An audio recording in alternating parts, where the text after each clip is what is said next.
लगा सको तो बाग लगाओ, लगा सको तो बाग लगाओ, आग लगाना मत सीखो। जला सको तो दीप जलाओ, दिल जलाना मत सीखो।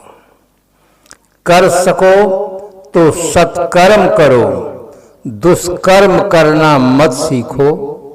मार सको तो वासना मारो, प्राणी मारना मत।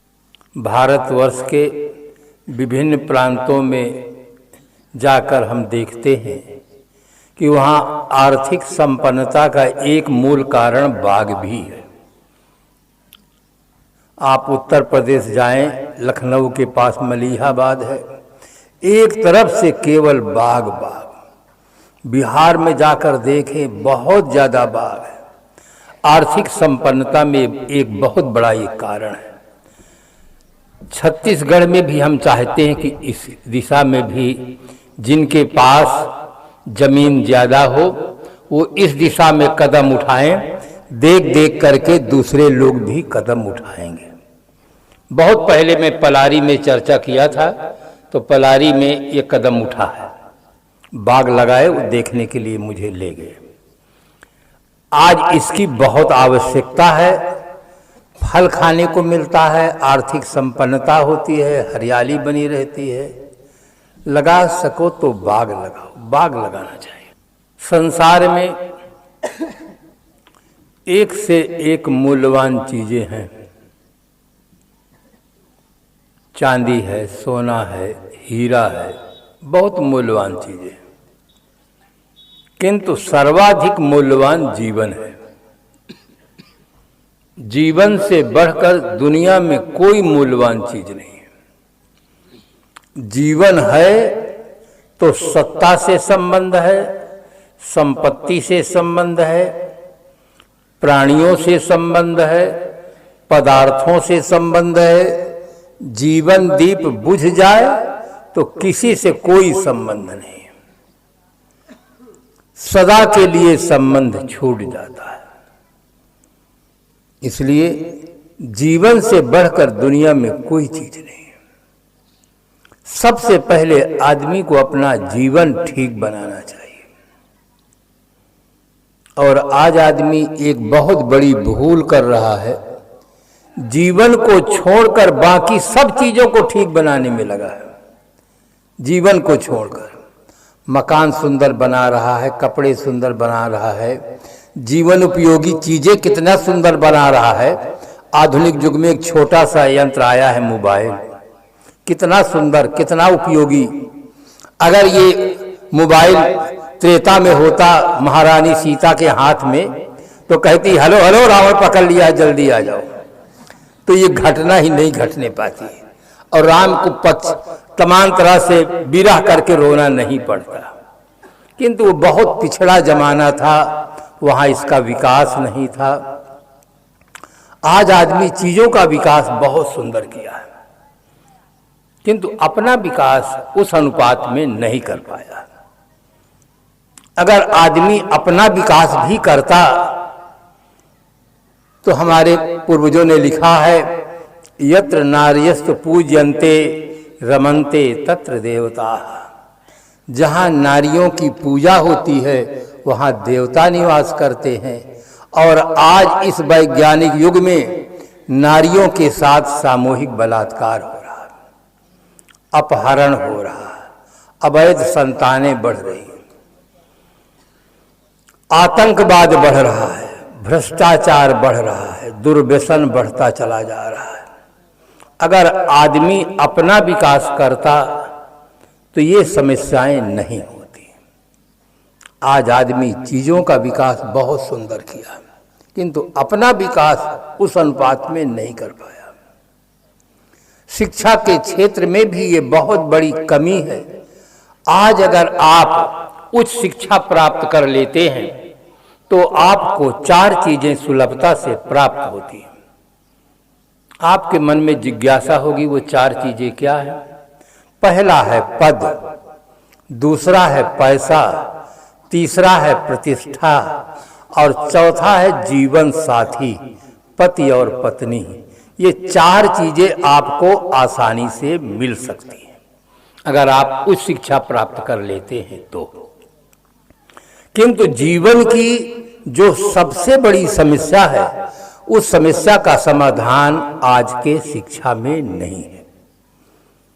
आप कहेंगे AA में है, PhD कर रहे हैं, फिर आप कैसे कहते हैं कि आज की शिक्षा में जीवन की जो सबसे बड़ी समस्या है उसका समाधान नहीं।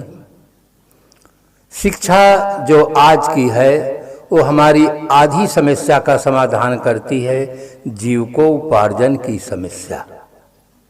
बाकी समस्याओं का समाधान उसमें नहीं। जीवन की सबसे बड़ी समस्या है संयम।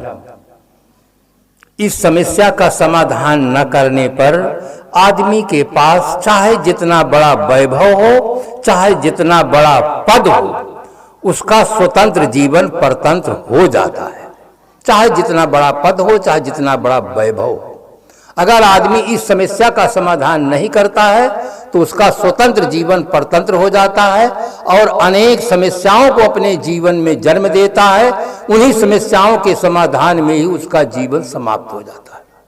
जो करना चाहिए वो रह जाता है, जो नहीं करना चाहिए उसी में जीवन समाप्त हो जाता है। इसलिए आज आवश्यकता है हम अपने जीवन को प्राथमिक स्थान दें, जीवन को नंबर 1 में रखें, चीजों को नंबर 2 में रखें। आज आदमी चीजों को नंबर 1 में कर दिया है, अपना नंबर 2 में चला गया है। इसलिए चीजों का विकास तो हुआ किंतु अपना विकास नहीं हुआ। मेरे जीवन में कुछ घटनाएं घटी। एक कार्यक्रम था, संतों का और राजनेताओं का, दोनों का साथ साथ था। राजनेता कुछ विलंब किए, ज्यादा विलंब किए। सभा में लोग जो थे वो कहने लगे, साहब आप अपना कार्यक्रम चालू करिए, नहीं तो जनता ही चली जाएगी। हम अपना कार्यक्रम चालू किए। जब नेता लोग आए तो बंद किए।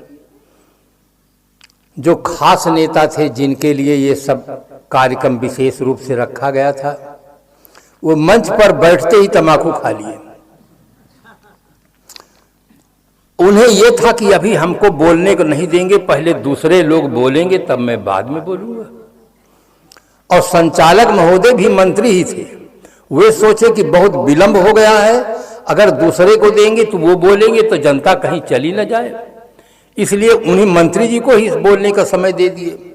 एक तरफ संत समाज, एक तरफ राजनेता, सामने ऑफिसर लोग, बाहर जनता। थूके तो कहाँ थूके, बड़ी समस्या खड़ी हो गई। किंतु राजनेताओं का दिमाग बहुत तेज होता है। टोपी ऐसे उतारे, फूंक लिए, जेब में भर लिए, टोपी फेंक देंगे, पैसे की तो कोई कमी नहीं। उनकी ये दयनीय दशा देख करके मेरे मन में बड़ा दर्द हुआ कि इतने बड़े व्यक्ति जिसके स्वागत में लाखों लोग आ रहे हैं, प्रतीक्षा करके बैठे हैं, एक तंबाकू के बिना उनका नहीं चलता है। तंबाकू की आदत से लाचार है। पहली घटना। दूसरी घटना घटी इलाहाबाद हरिद्वार कुंभ मेला में। एक वो व्यक्ति थे जिनके हस्ताक्षर करने पर बच्चों को डॉक्टर की उपाधि मिलती है, PhD की। वे श्री अभिलाष साहब जी ने कहा, इनको ले जाओ कबीर पंथ के जहां जहां छावनी लगी है इनको दिखाओ। मैं चला। जैसे भीड़ बढ़ गई, वो पीछे चल रहे थे, मैं आगे चल रहा था। भीड़ ज्यादा हो गई तो मैंने सोचा कि ये वृद्ध हैं, कहीं भीड़ में पीछे न रह जाएं, साथ न छूट जाए। इसलिए मैं मुड़कर पीछे की ओर देखा और वो तंबाकू रगड़ रहे थे। जैसे मेरी निगाह पड़ी, तंबाकू फेंक दिए। मैं उनसे कुछ कहा नहीं, पर तो मेरे मन में ये दर्द हुआ कि शिक्षा के क्षेत्र में इतने योग्य व्यक्ति जिसके हस्ताक्षर करने से बच्चों को PhD की डिग्री मिलती है, और वो आदमी आज तंबाकू के बिना लाचार है, तंबाकू से इतना ग्रसित है कि अपने मन पर कंट्रोल नहीं कर पा रहा।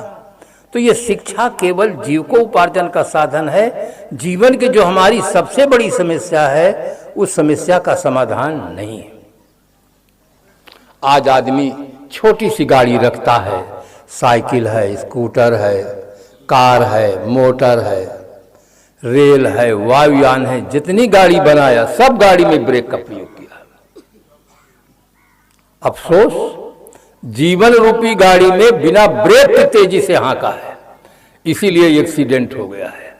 जनसंख्या वृद्धि की समस्या पैदा हो गई है, अपहरण बलात्कार की समस्या पैदा हो गई है, दुर्व्यसन की समस्या पैदा हो गई। जीवन रूपी गाड़ी में भी ब्रेक की बहुत बड़ी आवश्यकता है। रावण के पास कितना बड़ा वैभव था, सोने की लंका का राजा था, अपने समय का प्रकांड पंडित था, वेदों पर भाष्य लिखा है, बहुत बड़ा परिवार था, बहुत बड़ा बलवान भी था, किंतु संयम के अभाव में महारानी सीता का अपहरण किया। एक शायर लिखता है, चमकती है जो वस्तु नहीं वो सोना होता है, चमक पर जो भी मरता है उसी को रोना होता है। रावण मारा जाता है, न धन काम देता है, न पद काम देता है, न परिवार काम देता है, केवल एक चीज के अभाव में, संयम के अभाव में रावण का जीवन समाप्त हो जाता है। पृथ्वीराज चौहान महान वीर व्यक्ति, महान योद्धा, किंतु संयम के अभाव में जयचंद की लड़की संयोगता का अपहरण करता है। जयचंद और उसमें पृथ्वीराज में मनमुटाव हो जाता है, मोहम्मद गोरी आक्रमण करता है, जयचंद उधर मिल जाता है और उसका परिणाम होता है पृथ्वीराज का पतन। और पृथ्वीराज का पतन हमारे भारत का पतन हो जाता है, एक के अभाव में, संयम के अभाव में। संयम के अभाव में आज सरकार ने कठोर कदम उठाया है, नसबंदी अभियान और नशाबंदी अभियान। कितने दुख की बात है कि बुद्धिजीवी आदमी के साथ आज वो व्यवहार किया जा रहा है जो व्यवहार जानवरों के साथ किया जाता था, और आज सारी मर्यादाएं समाप्त हो गई, महिलाओं के साथ भी वो व्यवहार किया जा रहा है। जीने का तरीका ठीक न होने का दुष्परिणाम पूरा समाज हमारा भोग रहा है। आज आदमी पढ़ना सीखा, लिखना सीखा, कल कारखानों का बनाना और चलाना सीखा, नहीं सीखा तो सिर्फ जीवन जीना नहीं सीखा। हर आदमी का पहला कर्तव्य है वो जीवन जीने की कला सीखे। आदमी अनेक कलाओं को सीखता है किंतु जीने की कला नहीं सीखता है, इसलिए जीवन वरदान नहीं बन पा रहा। आदमी जिस हर ध्यान दिया है उधर उसको सफलता मिली है। आदमी एक शक्ति संपन्न प्राणी है, लाचार प्राणी नहीं है, शक्ति संपन्न प्राणी है। जिधर ध्यान दिया है उधर उसको सफलता मिली है। भौतिक विकास की ओर ध्यान दिया है, भौतिक विकास में उसे पूर्ण सफलता मिली, किंतु जिधर ध्यान ही नहीं गया उधर सफलता कैसे मिले। उधर की स्थित भौतिक समृद्धि को देख करके एक शायर कलम उठाता है और लिखता है, आज आदमी के पास TV set, sofa set, dinner set, golden set, diamond set, सब सेट है, केवल माइंड अपसेट है। उसके पास सब सेट है, केवल उसका माइंड अपसेट है। न खाने योग्य चीजों को खा रहा है, न पीने योग्य चीजों को पी रहा है, न करने योग्य कर्मों को कर रहा है, न सोचने योग्य चीजों को सोच रहा है, केवल उसका माइंड अपसेट हो गया। आदमी के पास चाहे जितना सेट इकट्ठा कर ले, अगर माइंड सेट नहीं होगा तो जीवन आजाद नहीं होगा, जीवन परतंत्र होगा, जीवन में अनेक समस्याएं होंगी, फिर उन्हीं के समाधान में ही जीवन समाप्त हो जाएगा। सबसे पहला कर्तव्य है हर आदमी जीवन जीना सीखे। आप कहेंगे इसकी कोई कसौटी दे हमें, हम कैसे जान लें कि हमें जीना आता है या नहीं आता है। जैसे बच्चे जब परीक्षा देते हैं और पास हो जाते हैं, उनको प्रमाण पत्र मिल जाता है तो बड़े गौरव के साथ कहते कि हम कॉलेज पास किए। क्या प्रमाण है? प्रमाण दिखाते हैं। क्या प्रमाण है कि आपको जीना आता है कि नहीं आता। लोग जीवन तो जीते हैं पर जीना नहीं जानते। लोग जीवन तो जीते हैं पर जीना नहीं जानते। जीना जानते तो निर्विकारग्रस्त जीवन क्यों जीते? अगर जीना जानते तो विकारग्रस्त जीवन क्यों जीते? विकारग्रस्त जीवन जीते हैं, इससे सिद्ध होता है कि जीवन जीना नहीं आता। दूसरी बात, जीवन को निर्विकार बनाकर, जीवन को निर्विकार बनाकर अपने में मस्त रहना जिनको आ गया, जीवन को निर्विकार बनाकर अपने में मस्त रहना जिनको आ गया, ये हकीकत है जहां में उनको जीना आ गया। ये जीने की कसौटी है। व्यक्ति का जीवन निर्विकार हो और व्यक्ति अपने में तृप्त हो, अपने में शांत हो, अपने में मस्त हो। जैसे एक महीना में 2 पाक होते हैं, 2 पक्ष होते हैं, एक कृष्ण पक्ष, एक शुक्ल पक्ष। सरल भाषा में कहूं तो एक अंधेरा पक्ष, एक उजेला पक्ष। दोनों के मिलाकर 1 महीना पूरा होता है। इसी प्रकार से धर्म के भी 2 पक्ष होते हैं, एक आचार पक्ष और दूसरा दर्शन पक्ष। आचार पक्ष में सदगुरु कबीर साहब ने कहा कि मानुष तेरा गुण बड़ा, मांस न आवे काज, हाड़ न होते आभरण, त्वचा न बाजन भाई। पूरे विश्व में मनुष्य की उत्पत्ति एक समान होती है। देश अनेक हैं किंतु मनुष्य की उत्पत्ति एक समान होती है। इसलिए वार्तिककार ने लिखा, समान प्रसवात्मिका जाति। एक समान जिनका प्रसव हो उनकी एक ही जाति होती है। पूरे विश्व में आदमी आदमी से ही जन्म लेता है। इसलिए सदगुरु कबीर साहब सारे संकुचित विशेषणों को हटा करके उन्होंने प्रयोग किया कि मानुष तेरा गुण बड़ा। कोई भी आदमी किसी देश में जन्म लेने के नाते महान नहीं हो सकता है, किसी संप्रदाय में दीक्षा लेने के नाते महान नहीं हो सकता है, कोई मंत्र विशेष का जाप करने के नाते महान नहीं हो सकता है, कोई पद विशेष में रहने के नाते महान नहीं हो सकता है। इराक के राष्ट्रपति सद्दाम हुसैन राष्ट्र के सर्वोच्च पद पर थे, राष्ट्रपति थे, किंतु जीने का ढंग सही न होने से उन पर केस चला और उनको फांसी की सजा हो गई। राष्ट्रपति को भी फांसी की सजा हो गई। तो इस प्रकार से कोई व्यक्ति किसी पद पर स्थित होने से भी महान नहीं हो सकता है। सदगुरु कबीर साहब की पैनी दृष्टि में मानवीय गुणों को धारण करने से मनुष्य महान बनता है। मानवीय गुण न हो, चाहे वो जिस संप्रदाय का हो, चाहे जो भाषा बोलने वाला हो, चाहे जिसकी आराधना करने वाला हो, मानवीय गुण न हो उसके पास तो उसके लिए सेंटर जेल हो रही है और अनेक प्रकार की समस्याओं से उलझा हुआ व्यक्ति रहता है। इसलिए साहब ने कहा मानुष तेरा गुण बड़ा।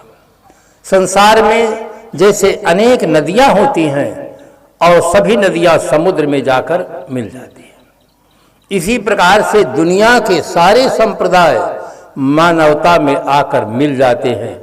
मानवता सबका मिलन केंद्र बिंदु है। जितने संप्रदाय हैं, दर्शन की मान्यताएं अलग अलग हैं। कोई कुछ मानता है, कोई कुछ मानता है। दर्शन में एक समन्वय नहीं हो सकता है, किंतु आचार पक्ष में समन्वय है। मानवता सबका मिलन केंद्र बिंदु है। दर्शन पक्ष में सद सम्राट सूर कबीर साहब ने कहा, दिल में खोज दिलहि में खोजो यह करीमा रामा। करीम और राम की खोज बाहर नहीं भीतर करो, जहां वो विराजमान है। मैं कल कहा था कि जिसके होने से सब होता है और जिसके न रहने से सब बंद हो जाता है, वही सर्वोपरि सत्ता है, वो चैतन्य सत्ता है। आप अपनी भाषा में उसे कुछ भी प्रयोग कर ले, ये चाहे भक्त लोग उसको भगवान कहते हैं, वेदांती उसको ब्रह्म कहता है, कोई अपनी भाषा में गाड कहता है, कोई परमात्मा कहता है, कोई खुदा कहता है, ये केवल शब्द है। किंतु शरीर के अंदर एक ऐसी सत्ता है जो चिन्मय सत्ता है, ज्ञानमय सत्ता है, जिसके होने से ही सब हो रहा है। कृषि, व्यापार, सर्विस, राजनीति, साधना सब हो रहा है। अगर वो सत्ता शरीर से हट जाए सब बंद हो जाएगा। तो दर्शन पक्ष में साहब ने बहुत सुंदर कहा, आचार पक्ष में ऐसा जो निर्णय दिया है वो भी सर्वमान्य है। इसलिए हर आदमी को चाहिए कि सबसे पहले हम जीने का तरीका सीखें। आज आदमी के भीतर विकृति है, विचारों में विकृति है, और उसका प्रभाव उसके क्रियाकलाप पर पड़ता है। जीने का ढंग न होने से कैसी कैसी समस्या पैदा हो जाती है, और जीने के ढंग में परिवर्तन हो जाए तो कैसे समाधान हो जाता है। एक उदाहरण मैं माताओं के लिए दूं। एक परिवार में सास और बहू थी। सास बिल्कुल पैसेंजर गाड़ी पुराने जमाने की, और बहू बिल्कुल सुपर फास्ट एकदम नए जमाने की। दोनों के विचारों में जमीन आसमान का अंतर। सास कहती कि देखो बहू रानी, हमारे घर की मर्यादा है, सिर में कपड़ा रखो, मर्यादा से बोलो, मर्यादा से बैठो, मर्यादा से चलो। बहू रानी कहती, माँ आपका जमाना बैलगाड़ी का था, हमारा जमाना रॉकेट का है। आप हमें न समझाएं, जितना आप समझाते हैं उससे ज़्यादा हम जानते हैं। दोनों के विचारों में अंतर रहा। समय बीता। बहुत समय के बाद बहू रानी को एक बेटा हुआ। वो तेल लगाकर माताएं गाल में काला काला लगा देती हैं। माँ के मन में बड़ी ममता होती है कि मेरे लाल को कुछ हो न जाए, और एक बहुत बड़ा अंधविश्वास है कि काला लगा देने पर किसी की नज़र नहीं लगती। और ये अंधविश्वास आज इतना फला फूला कि हमारे किसान भाई मिर्चा के खेत में काली हंडी लगाने लगे कि किसी की नज़र न लग जाए। मैं हरियाणा में गया था, वहाँ एक मकान के ऊपर काली हंडी बांधे थे। मैं देख रहा था, बहुत अच्छा मकान था। मकान मालिक नीचे आया। मैंने कहा बाबा ये ऊपर क्या बांधे हो? कहा महाराज काली हंडी है, ये सबसे अच्छा मकान है, किसी की नज़र न लग जाए। मैंने कहा ईंटा सीमेंट इंजीनियर और लोहा में विश्वास नहीं है, काली हंडी में आपका विश्वास है। तो ये आदमी घोर अंधविश्वास में पड़ा हुआ है। सत्संग के लिए कहता है नो टाइम, और अंधविश्वास के लिए सब जगह भटक रहा है। वो माँ काला लगा करके आंगन में बच्चे को रख देती है, बच्चा खेलता है। माँ अंदर काम करने लगी बहू रानी। सास कहीं बाहर गई थी और जैसे घर में प्रवेश किया, आंगन में बच्चे को देखा।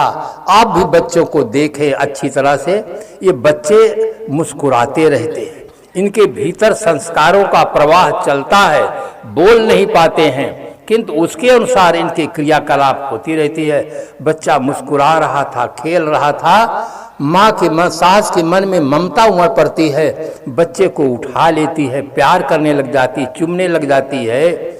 इतने में बहू रानी अंदर से निकलकर देख लेती है। बहू रानी जोश में आ जाती है, क्योंकि विचारों में अंतर था। बहू रानी, जो आदमी जोश में आता है वो होश खो बैठता है। जवानी में जोश होता है पर होश नहीं होता है, और वृद्ध अवस्था में होश होता है पर जोश नहीं होता। दोनों का तालमेल बैठना चाहिए। अगर जवानों में जोश और होश दोनों आ जाए तो जवानी अवस्था तो जीवन की रत्नमय अवस्था है। इसी अवस्था में आप धन और धर्म दोनों कमा सकते हैं। बहू रानी जोश में आ जाती है, होश खो बैठती है। अपनी सास से कहती है असल की हो तो आज से मेरे बेटे को कभी छूना नहीं, क्योंकि विचारों में अंतर था। एक बहुत बड़ी बात कह देती है, बात से बात उलझ जाती है, बात से बात सुलझ जाती है, बात से विश्वास जन्म लेते हैं, बात से आस झुलस जाती है। बहुत बड़ी बात कह देती है। सास कहती है बहू रानी तू होश में है कि नहीं? अगर मैं भी कह दूं कि तू असल की हो तो आज से मेरे बेटे को कभी छूना नहीं, तो बता तेरी दशा क्या होगी? अगर मैं भी कह दूं कि तू असल की हो तो आज से मेरे बेटे को कभी छूना नहीं, तेरी स्थिति क्या होगी? बहू रानी का सारा अहंकार चूर हो जाता है और चरणों में गिर पड़ती। नहीं माँ आप ऐसा नहीं कहेंगी, नहीं माँ आप ऐसा नहीं करोगे। ये है भीतर की कटुता, विचारों की कटुता। तो इस प्रकार से अपने जीवन को निर्मल बनाएं, जीवन को आप ठीक बनाएं, आपका जीवन अच्छा होगा तो आप घर में रहे, दुकान में रहे, ऑफिस में रहे, जहां रहेंगे आप सुखी होंगे। आपके सुंदर विचारों से, कृत्यों से दूसरे भी सुखी रहेंगे। इसलिए जीवन को प्रथम स्थान दीजिए। जो जीवन शेष बचा है उसको बचाइए और भजन करिए। अस प्रभु कृपा करो यही भांति, सब तज भजन करो दिन राति। आपके जीवन में परिवर्तन होना चाहिए। सत्संग एक परिवर्तन स्थल है। एक शायर लिखता है, नजरें बदली तो नजारे बदल गए, किश्ती ने रुख बदला तो किनारे बदल गए। थोड़े से परिवर्तन में बहुत बड़ा परिवर्तन निहित रहता है। टेलीविजन में थोड़ा सा हम घुमा देते हैं, संगीत के स्थान पर समाचार आ जाता है। आज आदमी जल का, कल का, नल का घुमाना सीखा है, किंतु अपने मन को संसार से अपनी ओर घुमाना नहीं सीखा, जो सबसे सरल है। क्यों? उस संतों से